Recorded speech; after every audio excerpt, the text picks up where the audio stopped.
So in previous lectures we have seen that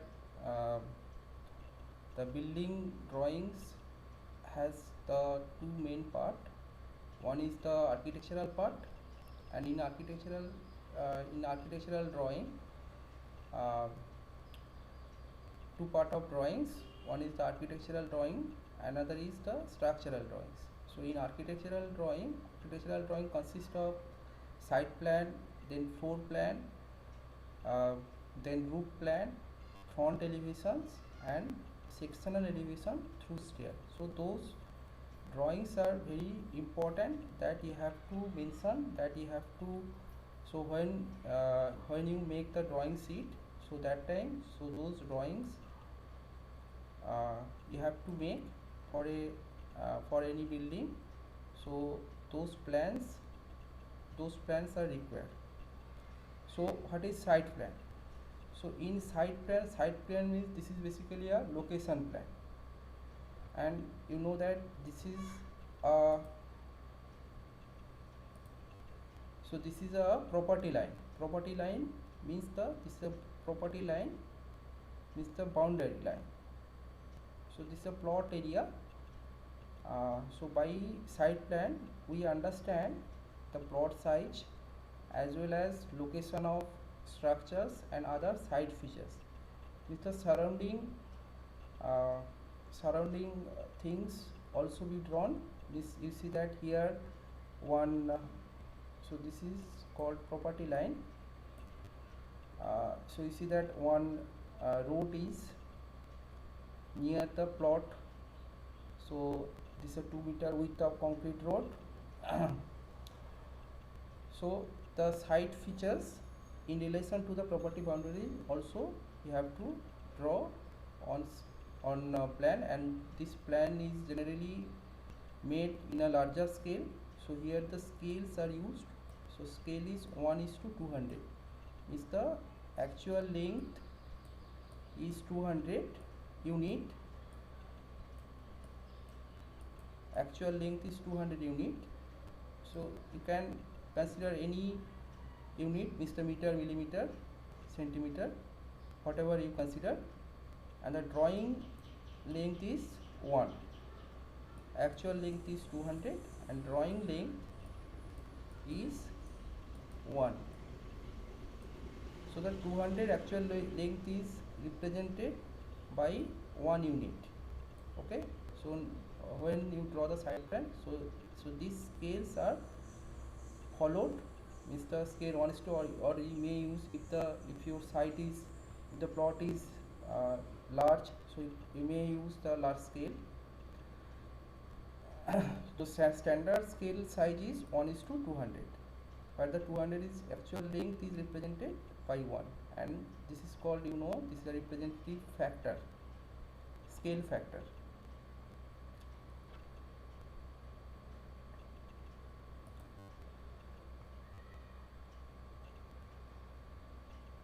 Next, the floor plan. So floor plan is also you have to draw, and you know that the plan means this is a top view, and the top view means, so obviously from some reference plane the plan, this view is drawn. This is basically a orthographic projection, because building is a 3-dimensional unit, so the orthographic projection is drawn. So actually basically this is a chaja. So just below the chaja we imagine a horizontal plane. So from this horizontal plane we are looking down, and the plan is drawn. So what is the purpose of floor plan? So basically by floor plan we are showing the different rooms. This is the position of different rooms. The stairs, this portion is called stairs, as well as fixed installation such as bathroom fixtures, kitchens.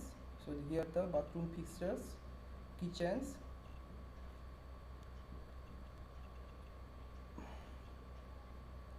cabinetry and application.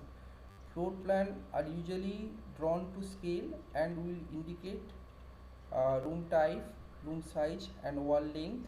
They may also show the furniture layout. So furniture layout are also shown. You see that here the furniture's layout plans are shown. Then this is a plan, this is a charger. Okay, just this is a horizontal projection drawn.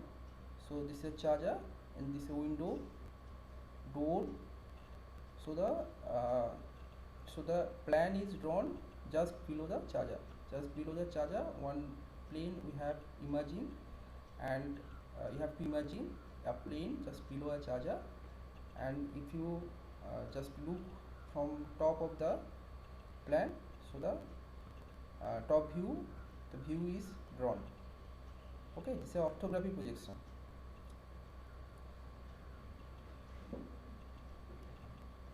And here the scale is 1:100. So you have seen that in side plan the bigger scale is used, whereas to draw the first floor plan the scale is 1:100. The standard scale you may consider, so that you may consider 1:100, and you have to mention the north direction, okay, which is just at the bottom, at the bottom of the right, at the bottom right of the sheet of the drawing sheet. The direction you have to mention. So by direction you understand the orientation of the rooms.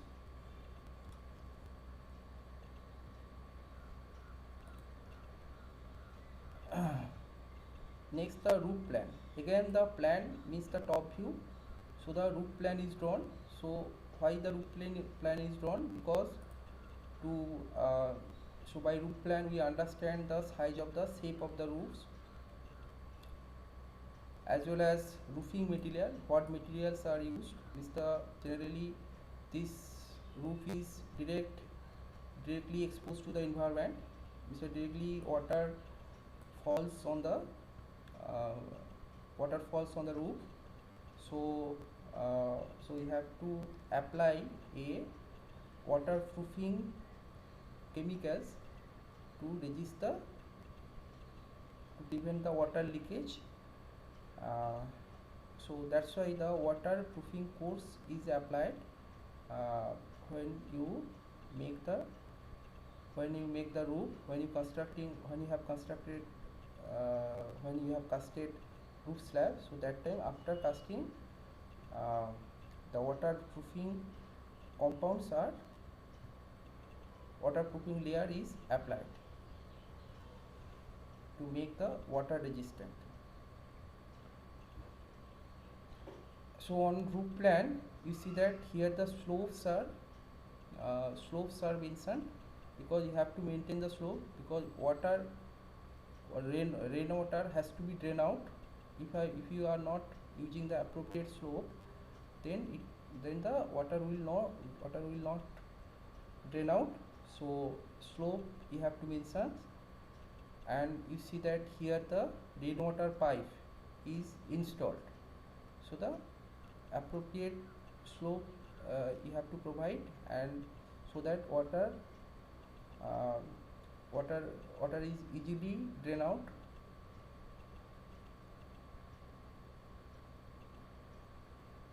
Again here the water tank is installed. Scale is 1:100, and the north direction, again the north direction is mentioned.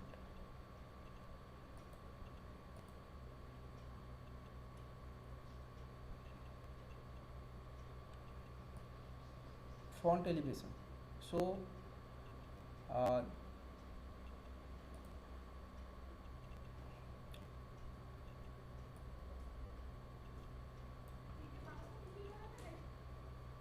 so again this is an orthographic projection.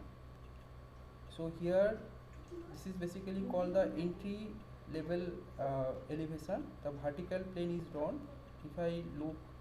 If I directly in front of a building and looked straight at it, then the vertical plane is drawn. Okay, at the entry, main entrance is situated. So at that point, at just before, just front of entry, uh, and the elevation is the vertical orthographic projection is drawn. So what is the purpose of front elevation? So why this drawing is important, because so by front elevation we understand the floor height, then the door height, window height, as well as this is called parapet wall height. This is the mumty room, the cover of the stair room. Okay, this is called mumty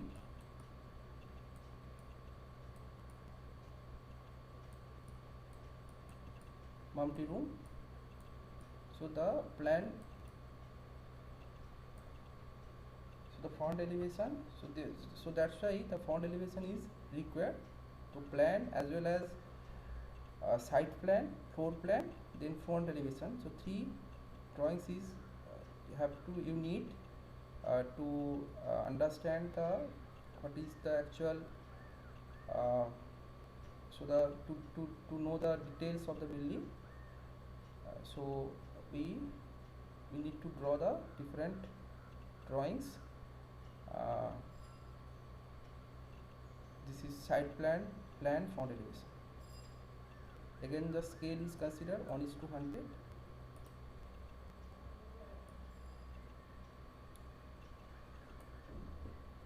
This is called sectional elevation. So this is also a mandatory drawing that you have to make.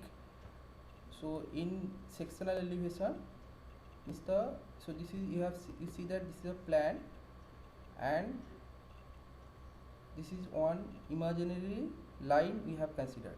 Okay, so along this line, imagine that, so this line divide the plan into part. This is the one part, this is the another part. This is the one part, this is another part. Now along that line, the building cut along that line, and the vertical plane is drawn. Okay, so geometrically a cross section is a horizontal orthographic projection of a building onto a vertical plane. This is a vertical plane cutting through the building. So why this elevation is important? Because to show the stair details, this elevation is important, because by sectional elevation we understand what type of stairs are used, and what is the height of the what type of stair.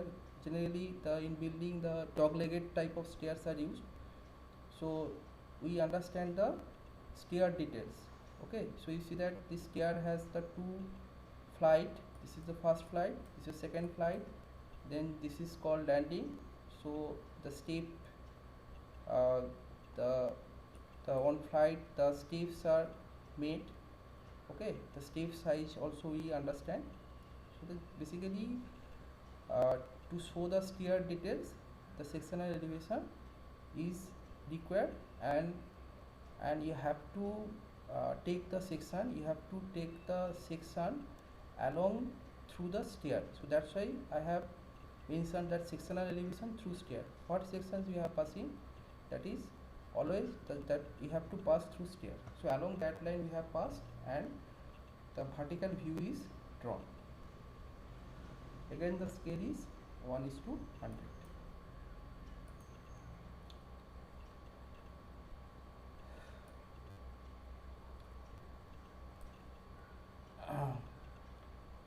So this is a very important things that I am going to discuss, that how you proceed to draw the building architectural drawings.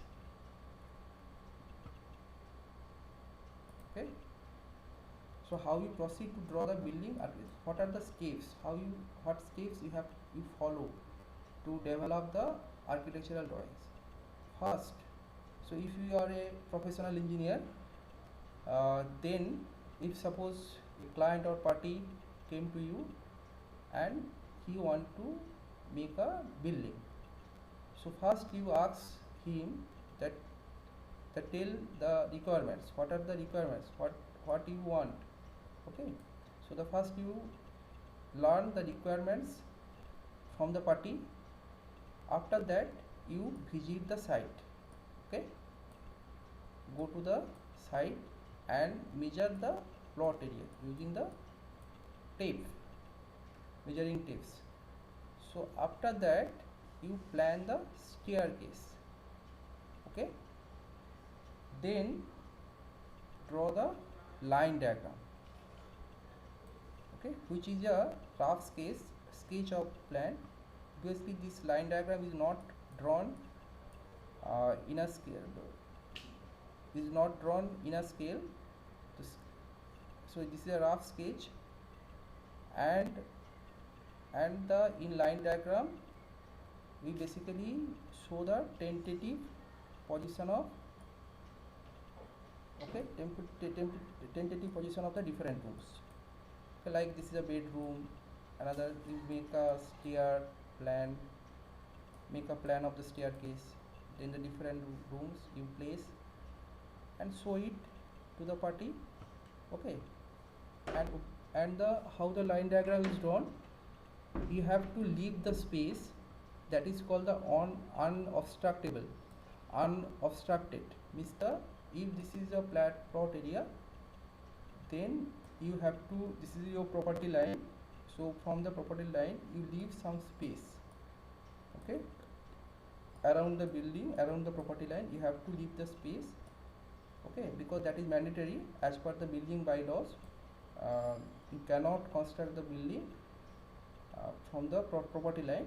You have to leave some spaces that is unobstructed from the property line, following the building bylaws. As per the bylaws, the how much space you leave from the property line, which is unobstructed, means the you cannot construct anything, so that you have to free, that you have to keep free. Okay, so so the these bylaws are different in different municipality. Okay, so means the, suppose if I consider the Haldia municipality, then the leave space standard 1 meter around the property line. So for to simplify it, I have considered that is 1 meter around the building from the property line. You have to leave the space 1 meter. So when the line diagram is checked and it is so you show the line diagram to the party. If the party check the line diagram and if he agreed with your plan, then you move to draw the site plan, floor plan, etc. Okay, this is so those are the architectural plan.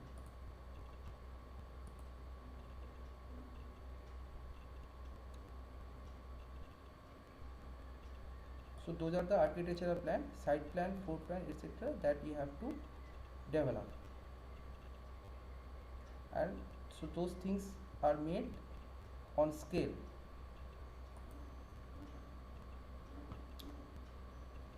So before developing the floor plan, site plan, front elevation, so you have to know, you must know the what are the standard size of different rooms, door, windows, dimensions, plinth height, floor height, then height of parapet, wall thickness. Now here the guidelines given in IS 888, IS 48 for minimum size of room, height of room, etc. So here the guidelines are given, and obviously this is for LIG building. So minimum dimension, minimum size of the different rooms as well as height of room, etc. are mentioned. So you follow the, you can check this code, you download from the internet and check this code. The what guidelines are given, that the few guidelines I have discussed here. There are lot of guidelines, So only the few things which you need to draw to develop the plan. Here the room size. Room is generally, the shape is generally rectangle. To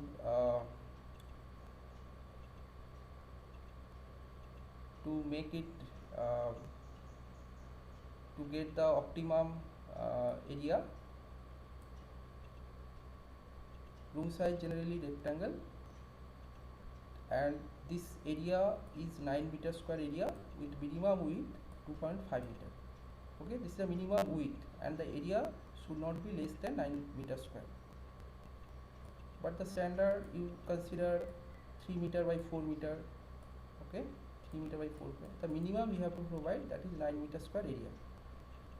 Minimum height of habitable room, that is 2.6 meter as per IS 888. Okay, but the standard is 3 meter or more than 3 meter, 3.1, 3.2. So such things you may consider. For kitchen, the minimum width is 1.5 meter, that you have to provide. Okay, you may use more than that, but minimum width you have to provide, minimum width you have to follow, and area shall not be less than this. For combined WC and bathroom, minimum width is 1.80 meter. Then height of window, this is a standard 1.5 meter. Height of door, this is 2.1 meter standard. Minimum width of door is 1 meter.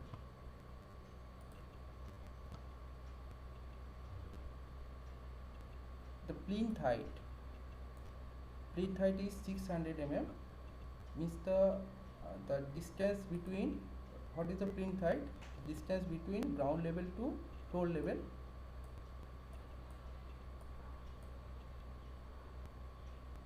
If this is the ground level and this is the floor level. Okay, this is the floor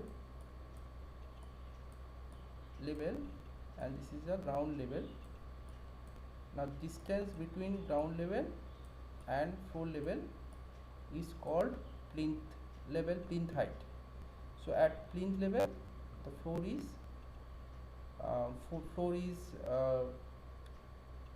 is made at the plinth height.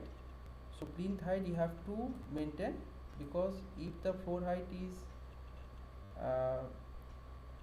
if the floor height is same as on the ground level, then what happens? Then the water enter into the building. Okay, so the rainwater enter into the building. So that's why the height you have to maintain, and this plinth height is depend on topography. So that's why, so this plinth height is mentioned 600 mm, which is above ground level, and the height between ground level to floor level. Okay, if the plinth level, if the floor level is on the at the same level of the ground level, if the plinth height is less, then what happens? Then the rainwater will enter into the room. So the plinth height you have to maintain, which is depend on topography. The standard is 600 mm. Again the outer wall, so outer wall thickness is 250 mm, which is the 10 inch, which the 2 bricks are used. Okay, and the wall thickness, internal wall thickness, inner wall thickness is 5 inch, which the 1 bricks are used with mortar. Then height of parapet wall, which is at the top of the roof, this is for safety purpose, these walls are used. Standard is 900 mm. And minimum width of chaja or sunset, which is 450 mm.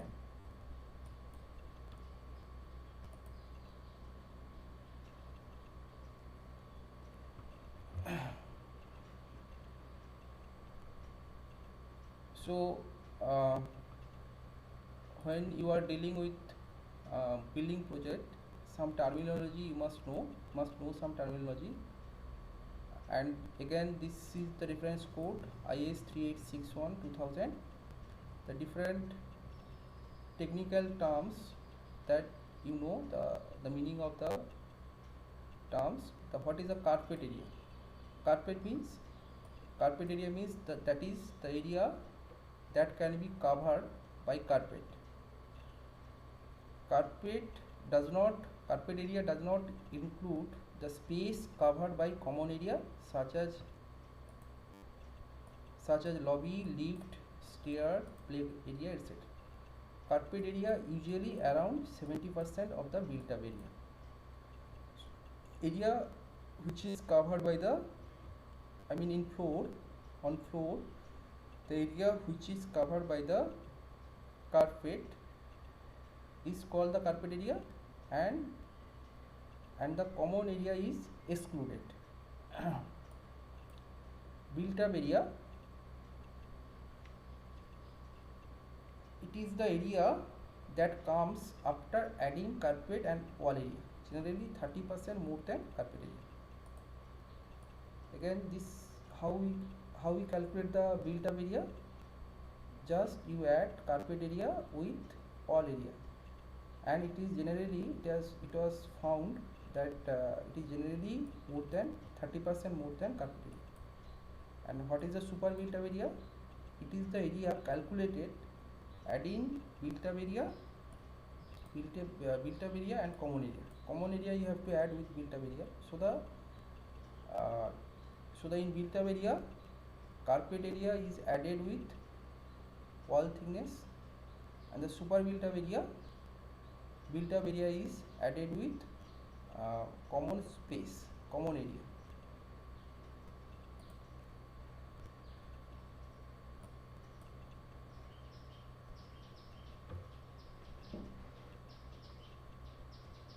Next, so you have seen that this is I have in previous things I have discussed the overview of the building. Now the building drawings are prepared by using the CAD software. Now what is CAD? CAD is computer aided drafting. Okay. Now this CAD software was developed by the Autodesk. Okay, and the capabilities are 2D object. So by CAD we can draw the 2D object as well as 3D object. So applications, so CAD has wide applications.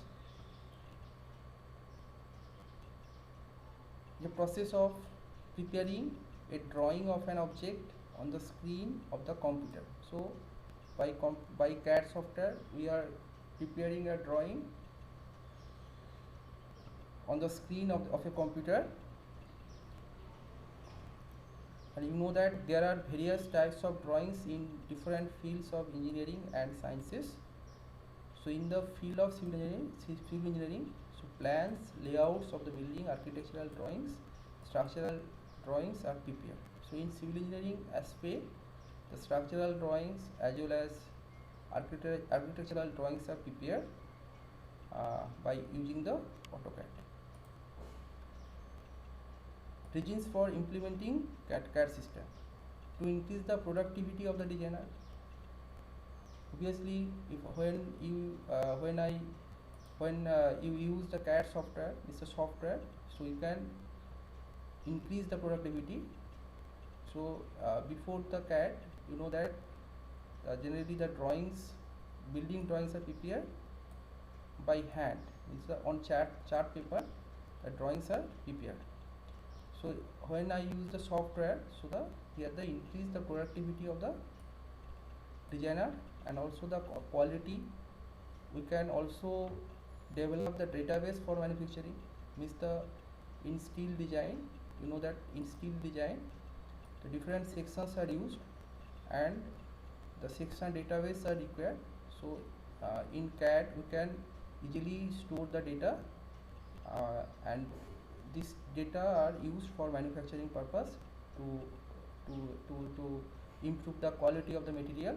So the manufacturing so the database are required. Again, to improve communication through documentation. So in CAD software, the documents we can the documenters we can easily documents we can easily keep the documents, and the documents we can easily share with different party, so that we can improve the communication through documentation.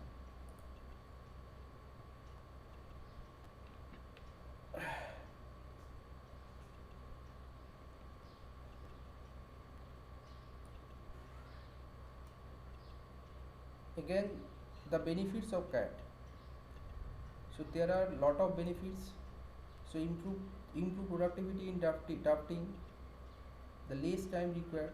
So compared to manual drawing, so you know that in chart manual drawing, the larger I mean the large time required. So whereas if I use CAD, then less time is required for the preparation of drawing. Then customer modification in drawing are easier. So you can modify your drawing at any time. Suppose after